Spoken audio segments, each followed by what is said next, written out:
பணம் இருக்கும் மனிதரிடம் மனம் இருப்பதில்லை, மனம் இருக்கும் மனிதரிடம் பணம் இருப்பதில்லை.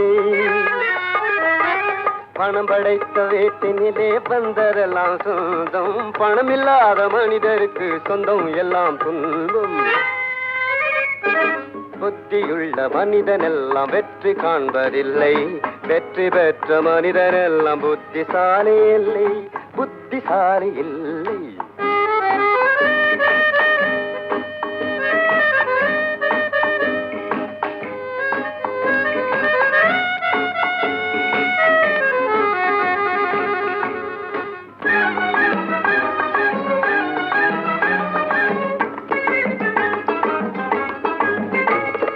பருவம் வந்த அனைவருமே காதல் கொள்வதில்லை, காதல் கொண்ட அனைவருமே மனம் முடிப்பதில்லை.